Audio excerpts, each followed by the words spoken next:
Peter Drucker pernah berkata, manajemen sumber daya manusia proyek bukan hanya memberikan instruksi, tetapi juga memahami kebutuhan dan perasaan sebuah tim.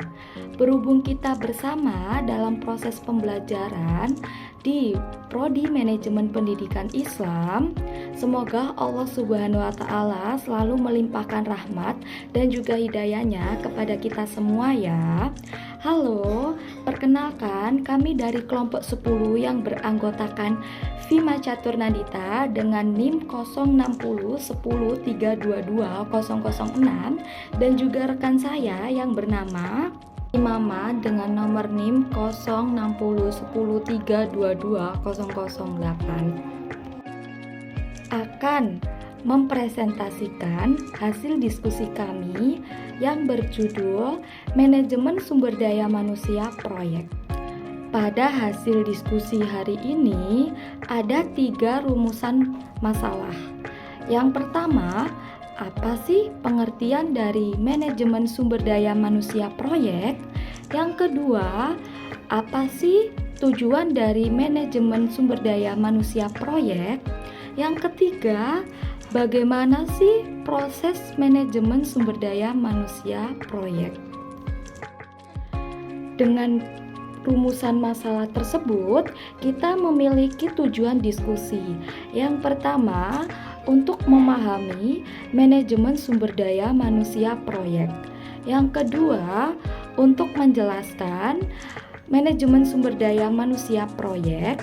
Yang ketiga, untuk mengungkapkan manajemen sumber daya manusia proyek. Oke, lanjut ya. Yang pertama itu ada latar belakang. Dalam proyek, sumber daya manusia merupakan salah satu faktor yang sangat penting dan bentuknya seperti apa?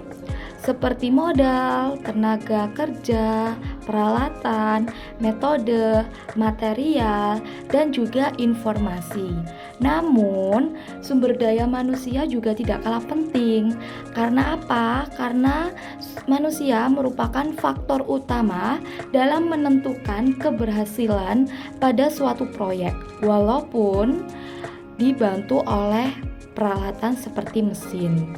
Oleh karena itu, tenaga kerja yang harus dapat bekerja efektif menurut jumlah jam kerja yang telah ditentukan serta dapat menghasilkan suatu pekerjaan yang efisien.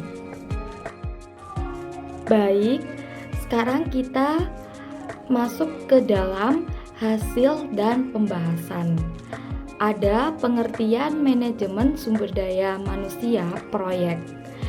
Di sumber daya manusia, di dalam nilai manajemen itu disebutnya dengan MSDM, yaitu manajemen sumber daya manusia adalah suatu proses pemanfaatan sumber daya manusia secara efektif dan juga efisien melalui kegiatan perencanaan, penggerakan, dan pengendalian semua nilai yang menjadi kekuatan manusia untuk mencapai tujuan. MSDM adalah proses pendayagunaan manusia sebagai tenaga kerja secara manusiawi agar semua potensi baik fisik maupun psikologinya yang dimiliki berfungsi maksimal untuk mencapai tujuan. Sumber daya manusia merupakan aset terpenting yang harus dijaga oleh perusahaan dan merupakan proses perencanaan jangka panjang. Selanjutnya saya akan menjelaskan tentang tujuan manajemen sumber daya proyek. Tujuan utama dalam pengelolaan sumber daya manusia dalam sebuah organisasi itu guna mencapai visi dan misi atau mimpi organisasi secara baik, yakni efektif dan efisien. Selain itu juga untuk memastikan bahwa sebuah organisasi mampu menggapai keberhasilan melalui kontribusi aktif dan kerjasama yang solid dilakukan oleh manusia-manusia yang terlibat di dalamnya. Proses manajemen sumber daya proyek. Yang pertama ada perencanaan, yaitu merupakan inti manajemen sehingga semua kegiatan organisasi yang bersangkutan harus didasarkan kepada rencana tersebut. Yang kedua, ada rekrutmen, yaitu pencarian, penarikan, dan seleksi kandidat potensial untuk mengisi posisi atau pekerjaan tertentu.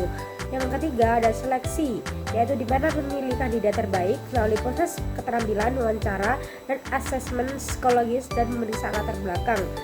Terus ada yang keempat, sosialisasi, yaitu memperkenalkan, menjelaskan, dan membiasakan anggota tim dengan berbagai proyek. Ini yang kelima, ada pelatihan dan pengembangan, yaitu membantu untuk menjamin bahwa anggota organisasi memiliki pengetahuan dan keterampilan yang dibutuhkan untuk menjalankan pekerjaannya. Dan yang terakhir, ada proses penilaian kerja, yaitu proses evaluasi kinerja dengan anggota tim proyek lainnya. Kesimpulan yang dapat kita ambil pada diskusi hari ini adalah manajemen sumber daya manusia dalam proyek berperan penting dalam mengatur, mengelola, dan memimpin tenaga kerja secara efektif dan efisien untuk mencapai tujuan proyek. Dengan MSDM yang baik, perusahaan dapat mengoptimalkan kapasitas SDM, beradaptasi dengan perubahan, serta menjaga kewajiban legal dan kebijakan yang adil. Proses manajemen sumber daya manusia yang komprehensif dimulai dari perencanaan menjadi inti kegiatan yang diikuti dengan rekrutmen, seleksi, kemudian sosialisasi, pelatihan dan pengembangan sumber daya manusia, serta penilaian prestasi kinerja. Baik, itu tadi hasil diskusi kami. Burung irian, burung cendrawasih. Cukup sekian, terima kasih.